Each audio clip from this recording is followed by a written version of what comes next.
So hello friends, welcome back to another new video. तो जैसे कि आप सभी स्टूडेंट्स को पता है कि आपकी जो एमएसटी सीईटी की एग्जामिनेशन है ये ऑनलाइन कंप्यूटर बेस्ड एग्जाम है, जहाँ पे हमें सेंटर पे जाना पड़ता है एंड वहाँ पे कंप्यूटर पे हमें ये जो एग्जामिनेशन है वो देनी पड़ती है। तो काफ़ी सारे स्टूडेंट्स कंफ्यूज होते हैं कि यार कंप्यूटर पे ओवरऑल जो इंटरफेस है वो कैसे रहेगा, वहाँ पे हमें लॉगिन आईडी वगैरह जो है वो कहाँ पे डालना पड़ेगा, किस टाइप से वहाँ पे जो क्वेश्चंस है वो आएंगे, क्या पेपर जो है वो ऑटो सबमिट हो जाता है या फिर खुद से सबमिट करना पड़ता है, एंड और भी बहुत सारे डाउट जो है वो स्टूडेंट्स के मन में जो है वो रहता है। तो इस वीडियो में गाइज मैं आपको कंप्यूटर से रिलेटेड एंड कंप्यूटर में किस टाइप का इंटरफेस रहेगा, कैसी पूरी प्रोसेस रहेगी, सेंटर पे जब आप जाओगे तो वहाँ पे आपको क्या पूछा जाएगा, एंड और भी बहुत सारी जो इंपॉर्टेंट चीज़ है वो मैं आपको इस वीडियो में शेयर करूँगा, ताकि जब आप एग्जामिनेशन देने जाओ तभी आपको ये सारी जो चीज़ें है वो पता रहे एंड आप बस एग्जाम पे जो है वो फोकस कर पाओ, ना कि इन सारी चीज़ों के ऊपर। तो ये वीडियो जो है वो बहुत इंपॉर्टेंट है, तो पूरा एंड तक जो है वो देखते रहना एंड अपने दोस्तों के साथ भी शेयर करना जो सीईटी के एग्जामिनेशन देने वाले हैं, ताकि उनकी भी जो हेल्प है वो हो जाए एंड उन्हें भी ये सारी जो चीज़ें है वो पता चल जाए। तो सबसे पहले एंड सबसे इंपॉर्टेंट मैं आपको ये बताता हूँ कि जब आप सेंटर पे जाओगे तब आपको कौन सी चीज़ें पूछी जाएगी एंड फिर एग्जामिनेशन कैसे आएगा उसके ऊपर हम जो है वो बात करेंगे। तो देखो गाइस, जब आप सेंटर पे जाओगे सबसे पहले तो आपको जो है वो बाहर ही जो है वो रोक दिया जाएगा एंड बोला जाएगा कि इस टाइम के बाद ही आप सेंटर के अंदर जो है वो एंट्री कर पाओगे। सपोज़ करते हैं कि ये आपके कॉलेज या फिर सेंटर का गेट है एंड यहाँ पे आपकी जो एग्जामिनेशन है वो होगी। तो यहाँ पे बोला जाएगा कि स्टूडेंट्स को एक लाइन में जो है वो खड़े रहो या फिर वहाँ पे वेट करो एंड फिर वहाँ पे आपको बोला जाएगा कि अभी आप सेंटर में जो है वो एंट्री कर सकते हो। तो सेंटर के अंदर गाइज आपके पेरेंट्स वगैरह जो है वो एंटर नहीं कर पाएंगे। जो स्टूडेंट्स है जो एग्जामिनेशन देने वाले हैं वही सेंटर के अंदर जो है वो एंटर कर पाएंगे।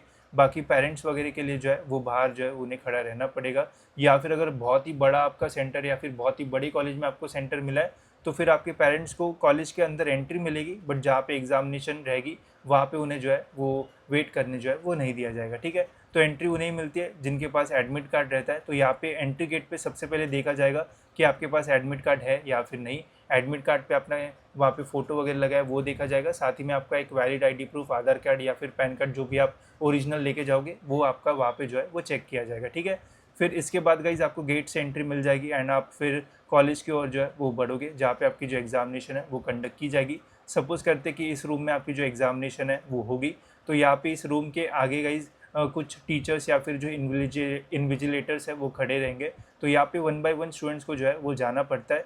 फिर वहाँ पे वन बाय वन स्टूडेंट्स का जो एडमिट कार्ड है एंड जो आधार कार्ड या फिर पैन कार्ड है वो फिर से जो है वो चेक किया जाएगा। यहाँ पे फिर गाइज जो बायोमेट्रिक का प्रोसेस है वो होता है, जिसमें गाइज आपका जो फिंगरप्रिंट है वो स्कैन किया जाएगा एंड आपकी जो फ़ोटो है वो जो है वो ली जाती है। ये सब कुछ होने के बाद गाइज फिर हर एक स्पेसिफिक स्टूडेंट्स को एक एक कंप्यूटर जो है वो अलॉट किया जाता है। सपोज करते कि ये रूम है जहाँ पे 100 कंप्यूटर्स है, तो यहाँ पे आपका बायोमेट्रिक वगैरह जो है वो हो जाएगा एंड फिर उसके बाद आपको बोला जाएगा कि 100 में से 71 नंबर के डेस्क पे आपको जाके जो है वो बैठना है। किसी को बोला जाएगा कि 60 नंबर पे आपको जाके जो है वो बैठना है। तो यहाँ पे आपको जो है वो फिर कंप्यूटर्स जो है वो अलॉट किए जाएंगे एंड बोला जाएगा कि वहाँ पे जाके आपको जो है वो बैठना है। ठीक है, तो ये होने के बाद गाइज 30-40 मिनट्स जो है वो बच जाते हैं सभी को, जो अपना अपना कंप्यूटर है वो अलॉट हो जाता है। फिर वहाँ पे इन्विजिलेटर्स जो है वो आपको इंस्ट्रक्शंस देंगे कि आपको क्या क्या जो है वो करना चाहिए। तो वो भी मैं आपको डिटेल में बताता हूँ कि क्या आपको जो इंस्ट्रक्शंस है वो देंगे। ठीक है, तो जब भी गाइज आप अपने कंप्यूटर स्क्रीन पे जाओगे तो वहाँ पे गाइज आपको कुछ इस टाइप का जो इंटरफेस है वो देखने को मिलेगा। तो वहाँ पे आपको यूज़र नेम एंड जो पासवर्ड है वो डालना पड़ता है। अब ये यूज़र नेम एंड पासवर्ड कहाँ पे मिलेगा, तो जो आपका एडमिट कार्ड होता है गाइज उस पर ही आपका जो यूज़र नेम एंड पासवर्ड जो है वो रहता है। तो आपका जो यूज़र नेम है वो ये रहेगा, roll number end user name ये वाला। ठीक है, एंड आपका जो पासवर्ड है वो आपका डेट ऑफ बर्थ जो है वो रहता है। ठीक है, तो ये सेम ही आपको यहाँ पे जो है वो डालना पड़ता है। तो वो जब बोलेंगे कि यहाँ पे आपको user name and password fill करना है तो उस टाइम पे अपना एडमिट कार्ड देख के यूज़र नेम एंड पासवर्ड यहाँ पे जो है वो डाल देना। ठीक है, ये करने के बाद गाइस जैसे ही आप लॉगिन के बटन पे क्लिक करोगे तो आपके सामने कुछ आपको इस टाइप का जो इंटरफेस है वो देखने को मिलेगा। ठीक है, तो फिर वहाँ पे आपको इन्विजिलेटर क्या बोलेंगे कि अभी एग्जामिनेशन स्टार्ट होने में टाइम है। ठीक है, सपोज करते हैं कि आपका 9 बजे एग्जामिनेशन है तो आप 8:30 या फिर 8:45 तक इस स्क्रीन पे जो है वो आ जाओगे। तो फिर आपको बोला जाएगा कि सारी इंस्ट्रक्शंस यहाँ पे जो है वो अच्छी तरीके से पढ़ लो एंड जब इन्विजिलेटर हम जब बोलेंगे कि एग्ज़ाम स्टार्ट करो तब ये बटन पे क्लिक करके I am ready to begin पे क्लिक करके एग्ज़ाम स्टार्ट करना है, ऐसा इंस्ट्रक्शन आपको जो है वो दिया जाएगा। ठीक है, तो 10-15 मिनट जब बचे रहेंगे तो आप ये सारी जो इंस्ट्रक्शंस है वो अच्छे से पढ़ लेना। अब इन इंस्ट्रक्शन में कुछ इंपॉर्टेंट चीज़ है जो कि मैं आपको जो है वो बता देता हूँ। ठीक है, सबसे पहले तो यहाँ पे आपका नाम, यहाँ पे डेट, ये सारी जो चीज़ है वो रहेगी। यहाँ पे कितने क्वेश्चंस आएंगे, कितना टाइम आपको मिला जाएगा, ये सब कुछ आपको देखने को मिलेगा। ठीक है, अब यहाँ पे देख सकते हो लिखा है देयर आर 150 क्वेश्चंस, ये सबको पता है 50-50 क्वेश्चन जो है वो सभी सब्जेक्ट्स में से रहेंगे। You will get 180 minutes, no negative marking. तो अगर आपको गैस वगैरह करना है तो ज़रूर करना, कैसे गैस करना है इसके ऊपर वीडियो मैंने बनाया है, वो आप देख सकते हो। फिर question will be in 2 language, English and Marathi, ठीक है। तो इंग्लिश में भी क्वेश्चंस रहेंगे, मराठी अगर आपको मराठी वगैरह चाहिए तो वहाँ पे ऑप्शन आपको देखने को मिलेगा जिसने ऑप्ट किया होगा मराठी। मोड ऑनलाइन रहेगा, मल्टीपल चॉइस क्वेश्चन एंड बाकी यहाँ पे इन्फॉर्मेशन ब्रोशर के बारे में बताया है, ठीक है। अब यहाँ पे गाइस ये बताया कि जब आप आंसर टिक करोगे तो कलर वगैरह जो है वो चेंज होगा। तो ये एक्चुअल एग्जामिनेशन में कैसे होगा वो मैं आपको थोड़ी देर में करके दिखाता हूँ, ठीक है। उसके बाद यहाँ पे सबसे इंपॉर्टेंट इन्फॉर्मेशन, तो यहाँ पे लिखा है exam will be automatically submitted at the end of the stipulated time, ठीक है। तो आपकी जो एग्ज़ाम है वो ऑटोमेटिक जो है वो सबमिट हो जाएगी, ठीक है। तो वहाँ पे आपको अलग से सबमिट नहीं करना पड़ेगा, तो उसका जो है वो ध्यान रखना। At the end of session you should check the summary displayed with regard to the number of question as delivered. तो यहाँ पे बोला है कि जब आपका पेपर खत्म हो जाएगा तो एक बार समरी चेक कर लेना कि कितने क्वेश्चंस आपने सॉल्व किए, कितने नहीं सॉल्व किए थे, ठीक है। इसके अलावा गाइस और एक सबसे इंपॉर्टेंट चीज़, एमएसटी सीईटी के पेपर में जब आप एग्ज़ाम देने जाओगे तो स्टार्टिंग के 90 मिनट्स में आपका बस फिजिक्स एंड केमिस्ट्री सेक्शन ही जो है वो रहेगा। वहाँ पे बस फिजिक्स एंड केमिस्ट्री सेक्शन के ही जो क्वेश्चन है वो आपको देखने को मिलेंगे। तो स्टार्टिंग के 90 मिनट्स में आपको फिजिक्स केमिस्ट्री सॉल्व करना है। फिर जैसे 90 मिनट्स खत्म हो जाएंगे, फिजिक्स केमिस्ट्री सबमिट हो जाएगा एंड फिर उसके बाद मैथमेटिक्स आपका जो है वो स्टार्ट होगा। तो फिर मैथमेटिक्स आप जो है वो सॉल्व करोगे। जैसे ही फिजिक्स केमिस्ट्री खत्म हो जाएगा, मैथ स्टार्ट हो जाएगा, उसके बाद फिजिक्स केमिस्ट्री के क्वेश्चन आप जो है वो सॉल्व नहीं कर पाओगे, इसका जो है वो ध्यान रखना, ठीक है। तो ये सब कुछ हो गया, यहाँ पे ये सारी चीज़ें पढ़ ली। अब सपोज करते हैं कि 9 बज गए, तो 9 बजे इन्विजिलेटर बोलेंगे कि guys it's time now, click on I have ready and accept the disclaimer and फिर I am ready to begin. Same to same आपको जो इंटरफेस है वो रहेगा। I am ready to begin पे जैसे ही आप क्लिक करोगे तो आपका पेपर जो है वो स्टार्ट हो जाएगा। पेपर जैसे ही स्टार्ट होगा तो टाइमर चेक कर लेना, यहाँ पे आपको 180 मिनट्स जो है वो देखने को मिलेंगे। अब यहाँ पे कौन सी चीज़ है ये डिटेल में अभी हम जो है वो देखने वाले हैं, तो ध्यान से सारी जो चीज़ है वो चेक करना एंड सुनना भी। इसके अलावा गाइस अगर आपको सीईटी से रिलेटेड जो अपडेट्स वगैरह वो चाहिए रहता है तो आप वो कॉलेज दोस्त के व्हाट्सएप बॉट का भी जो यूज़ है वो कर सकते हो। उसकी लिंक आपको जो है वो डिस्क्रिप्शन में मिल जाएगी। वहाँ पे बेसिक सी डिटेल्स अगर आप डालोगे तो वहाँ पे एक्सप्लोर मेन्यू का ऑप्शन मिलेगा, तो वहाँ पे आपको सीईटी अपडेट्स का ऑप्शन मिलेगा, उस पर क्लिक करोगे तो सारे अपडेट्स आपको जो है वो टाइम पे मिलेंगे।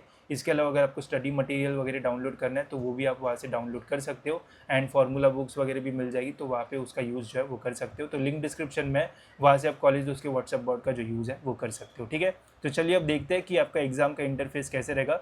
तो सेम टू सेम स्क्रीन यहाँ पे आपकी जो है वो रहेगी, बस ये वाला जो ऊपर वाला ये टाइमर दिख रहा है ये जो है वो नहीं रहेगा। इसके अलावा बाकी जैसा सेम टू सेम दिख रहा है, सेम टू सेम आपका पेपर जो है वो रहेगा, सेम कंप्यूटर पे आपको ऐसा ही जो है वो दिखेगा, ठीक है। तो लेफ्ट हैंड साइड में यहाँ पे आपका जो फिजिक्स सेक्शन है वो ओपन रहेगा। अगर आपको पहले केमिस्ट्री का क्वेश्चन सॉल्व करना है तो यहाँ पे देखो राइट हैंड साइड में आप फिजिक्स से केमिस्ट्री में जो है वो चेंज कर सकते हो, ठीक है। तो यहाँ पे अभी केमिस्ट्री के क्वेश्चंस आ गए, ठीक है। तो स्टार्टिंग के 90 मिनट्स में बस आप फिजिक्स या फिर केमिस्ट्री का ही जो है वो सॉल्व कर सकते हो। एंड फिजिक्स केमिस्ट्री में अगर आपको सेक्शन चेंज करना है तो जब चाहो तब आप जो है वो चेंज कर सकते हो, ठीक है। तो ये चेंज कर सकते हो, बट मैथमेटिक्स पहले 90 मिनट्स खत्म होने के बाद ही स्टार्ट होगा, तो इसका ध्यान रखना, ठीक है।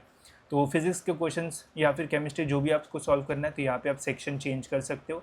साथ ही में अगर आपको इंग्लिश से मराठी करना है तो वो भी ऑप्शन यहाँ पे आपको जो है वो मिल जाएगा, तो उसके अकॉर्डिंग आप यहाँ पे जो है वो चेंज कर सकते हो, ठीक है। फिर उसके बाद अगर आपको जूम करना है क्वेश्चन पे तो 150 कर सकते हो। तो इससे क्या होगा, ऑप्शन बड़े हो जाएंगे, टिक करने में जो है वो आसानी जो है वो यहाँ से जो है वो हो जाती है, ठीक है। तो ये भी आप यहाँ से जो है वो कर सकते हो एंड टाइमर यहाँ पे आपको देखने को मिल जाएगा, ठीक है। अब देखते हैं क्वेश्चन जब आप सॉल्व करेंगे तो क्या क्या आपको जो है वो दिखेगा। तो सबसे पहला जो क्वेश्चन है वो यहाँ पे रेड रहेगा, बिकॉज जो भी क्वेश्चन आप विजिट करोगे वो रेड कलर में जो है वो आपको दिखेंगे, ठीक है। सपोज करते हैं यहाँ पे मैं 39 नंबर के क्वेश्चन पे क्लिक कर रहा हूँ, ठीक है। तो अब ये देखो रेड हो गया, बट यहाँ पे मैंने अभी तक कोई भी ऑप्शन पे टिक नहीं किया है तो इसलिए ये रेडी रहेगा। अगर अभी मैं 25 पे जाता हूँ तो देखो ये अभी तक जो है वो रेडी है एंड यहाँ पे अगर मैंने कोई भी टिक नहीं किया तो वो रेडी रहेंगे। तो जो क्वेश्चंस आपने विजिट किए हैं बट आंसर टिक नहीं किया है वो आपको रेड कलर में यहाँ पे जो है वो देखने को मिलेंगे। अब सपोज करते कि मैं क्वेश्चन नंबर 1 पे आ गया एंड मुझे लगता है कि इस क्वेश्चन का जो आंसर है वो बी है, ठीक है। तो यहाँ पे क्लिक करने के बाद जब आप नेक्स्ट करोगे तो ये वाला जो ऑप्शन है वो ग्रीन कलर में आपको जो है वो शो होगा। अब ग्रीन कलर का मतलब क्या है कि वो क्वेश्चन पे मैं गया हूँ एंड वहाँ पे मैंने जो आंसर है वो टिक किया है। तो जब अगर आपका ये ऑप्शन ग्रीन हो जाता है समझ लेना कि आपने वो क्वेश्चन का जो आंसर है वो दिया है एंड वापस वहाँ पे आपको जो है वो जाने की ज़रूरत नहीं है। अब सपोज़ करते कि जो क्वेश्चन नंबर 2 है ये मुझे आता तो है बट यहाँ पे मुझे कन्फ्यूजन है कि जो आंसर है वो एक तो ऑप्शन ए रह सकता है या फिर ऑप्शन बी रह सकता है, ठीक है। तो ये कन्फ्यूजन है। तो यहाँ पे मैं अभी के लिए ऑप्शन सी पे जो है वो टिक कर रहा हूँ। बट अगर लास्ट में मेरे पास टाइम बचेगा, मतलब स्टार्टिंग के 90 मिनट्स में फिजिक्स केमिस्ट्री सॉल्व करना है, तो 80 मिनट में मैं फिजिक्स केमिस्ट्री पूरा सॉल्व कर लिया एंड लास्ट के 10 मिनट्स में पूरा पेपर वापस देखने के लिए रख रहा हूँ, तो उस कंडीशन में मैं इस क्वेश्चन को फिर से देखना चाहता हूँ। तो यहाँ पे आप क्या कर सकते हो, इसको मार्क फॉर रिव्यू जो है वो कर सकते हो, जो ऑप्शन आपको यहाँ पे मिलेगा। इस पर जैसे ही आप टिक करोगे तो ये ग्रीन से जो है वो पर्पल कलर में जो है वो हो जाएगा, तो जो कि होता है मार्क फॉर रिव्यू। इसका मीनिंग क्या है कि लास्ट में अगर आपको देखना है कि यार ये क्वेश्चन मुझे डाउटफुल थे तो मुझे चेक करना है, तो आप मार्क फॉर रिव्यू करके जो है वो रख सकते हो। अब यहाँ पे भी दो ऑप्शन है, जैसे थर्ड क्वेश्चन में मैं यहाँ पे आया, मैंने यहाँ पे डायरेक्ट मार्क फॉर रिव्यू किया एंड कोई भी ऑप्शन के ऊपर जो है वो टिक नहीं किया है। तो अब देखो यहाँ पे जो मार्क फॉर रिव्यू है वो बस पर्पल कलर में हुआ है। एंड यहाँ पे हमने सेकंड क्वेश्चन में मार्क फॉर रिव्यू भी किया था एंड क्वेश्चन का जो आंसर है वो भी टिक किया था, तो पर्पल के ऊपर जो टिक है वो आया है। तो इसका मीनिंग क्या है कि हमने वहाँ पे क्वेश्चन का जो आंसर है वो तो दिया है, बट एट द लास्ट अगर टाइम मिलता है तो मैं एक बार फिर से विजिट करके जो है वो देखना चाहूँगा कि वहाँ पे कुछ गलती तो नहीं हुई है कैलकुलेशन की जिसकी वजह से आंसर चेंज हो जाए। तो ऐसा आप कर सकते हो, ठीक है। अब देखो, अगर आपने मार्क फॉर रिव्यू किया है एंड उस क्वेश्चन के आंसर का टिक भी किया है एंड एट द एंड आपको टाइम ही नहीं मिलता है उस क्वेश्चन को देखने के लिए, तो ये जो पर्पल वाला क्वेश्चन है जिसके ऊपर टिक है ये कंसीडर किया जाएगा, इसमें आपको मार्क्स जो है वो मिल जाएंगे, ठीक है। बट अगर आपने बस मार्क फॉर रिव्यू किया है एंड कोई भी क्वेश्चन का आंसर जो है वो टिक नहीं किया है, तो फिर आपको जो आंसर के क्वेश्चन मतलब टिक ही नहीं किया है तो फिर मार्क्स जो है वो नहीं मिलेंगे, ठीक है। तो सिंपल सी चीज़ है जो। एंड एक चीज़ मैं एक हैक बता देता हूँ जिससे आपको बार बार कितने क्वेश्चंस मैंने सॉल्व किए वो देखना नहीं पड़ेगा, तो वो है समरी वाला हैक। तो समरी में आप चेक कर पाओगे कि कितने क्वेश्चंस आपने सॉल्व किए कितने नहीं किए हैं। तो जब आप पेपर मतलब आपके 90 मिनट्स ख़त्म होने पे आ रहे होंगे तो यहाँ पे देख लेना कि फिज़िक्स केमिस्ट्री में 90 में से 90 सॉल्व होने चाहिए, तो जो रेड वाले हैं वो ज़ीरो रहना चाहिए। मतलब ऐसे कोई भी क्वेश्चन नहीं है जहाँ पे मैं विजिट किया हूँ बट आंसर जो है वो टिक नहीं किया है, तो ऐसे कंडीशन में रेड रहता है, तो रेड आपका जो है वो ज़ीरो जो है वो रहना चाहिए। साथ ही में जो ग्रे है वो भी जो है वो ज़ीरो रहना चाहिए। एक तो आपके ग्रीन में जो है वो सारे नंबर्स रहना चाहिए, या फिर पर्पल एंड जिसके ऊपर टिक है उसमें नंबर रहना चाहिए। बाकी रेड, ग्रे एंड ये पर्पल विदाउट टिक ये सभी जो है वो ज़ीरो रहना चाहिए। अगर ऐसा आपको दिख रहा है तो समझ लेना कि आपने सभी क्वेश्चंस के जो आंसर्स है वो दे दिए है, ठीक है। तो ये सिंपल सी टिप है जिसका यूज़ करके आप देख पाओगे कि सारे क्वेश्चंस आपने सॉल्व किए या फिर नहीं तो बार बार चेक करना पड़ेगा कि यार इसका मैंने टिक किया है या फिर नहीं किया है। एंड सीईटी में काफ़ी सारे जो ईजी क्वेश्चंस है वो भी आते हैं, जैसे आप देख सकते हो ये वाला क्वेश्चन कितना ईजी है, तो ऐसे क्वेश्चंस भी आते हैं, तो आराम से आंसर्स आपको मिल सकते हैं। बस वही कि अगर आप पैनिक हो जाओगे तो आपको प्रॉब्लम होगा, अगर आप धीरे धीरे सॉल्व करोगे तो आपके राइट आंसर आने की चांसेस बढ़ सकते हैं, ठीक है। फिर वही केमिस्ट्री सेक्शन में अगर आपको जाना है तो सेम ऐसे ही आपको देखने को मिलेगा। यहाँ पे भी सेम ही जो कलर है कन्वेंशन है वो रहेगा। अगर जो क्वेश्चन का आंसर दोगे वो ग्रीन हो जाएगा, नेक्स्ट पे क्लिक करना पड़ता है। इसके अलावा एक चीज़ का ध्यान रखना जो कि बहुत खतरनाक चीज़ है सीईटी की, जब आप पेपर सॉल्व कर रहे होगे आपका पेपर ऐसे रहेगा एंड यहाँ पे जब आप टिक करोगे ना तो टिक जो है वो बस ये सर्कल के अंदर होता है, ठीक है। अगर आप सर्कल के बाहर कहीं पे भी टिक करोगे, क्लिक करोगे, टिक नहीं होता है, सर्कल के अंदर ही टिक होगा।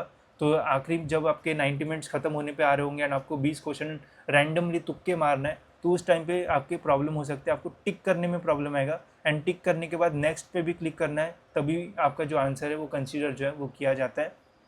तो ये टिक करना जो है इसकी भी आप जो प्रैक्टिस है वो कर लेना, प्रैक्टिस करोगे तो बेटर होगा, बिकॉज घाई घाई में कभी कभी जो है वो बाहर टिक हो जाता है एंड हमें लगता है कि टिक हो गया एंड बाद में देखोगे तो टिक ही नहीं होता है। तो हमेशा हर क्वेश्चन का आंसर टिक करने के बाद साइड में चेक कर लेना कि वो ग्रीन हुआ है या फिर नहीं। अगर ग्रीन नहीं हुआ है तो वापस जाके उधर जो है वो टिक करना, ठीक है। तो इसका जो है वो ध्यान रखना।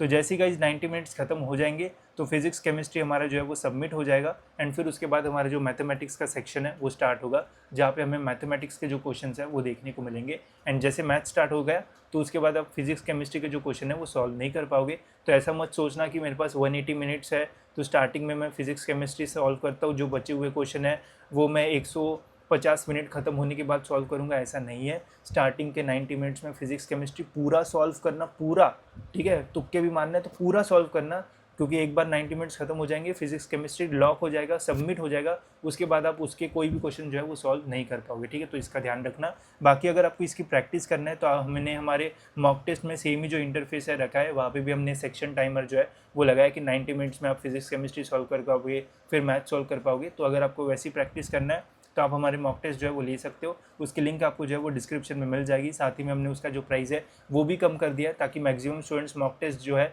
वो दे पाए एंड उसके वजह से उनकी एक्चुअल में जो प्रैक्टिस है वो हो पाए। साथ ही में अगर आपको फ्री मॉक टेस्ट चाहिए तो एक फ्री मॉक टेस्ट भी हमने जो है वो रखी है, उसकी लिंक आपको डिस्क्रिप्शन में मिल जाएगी। वहाँ से जाके उसका यूज़ आप जो है वो कर सकते हो एंड एक्चुअल एग्जामिनेशन का जो फील है वो ले सकते हो। ठीक है, तो लिंक वहाँ पे आपको जो डिस्क्रिप्शन में है वो मिल जाएगी।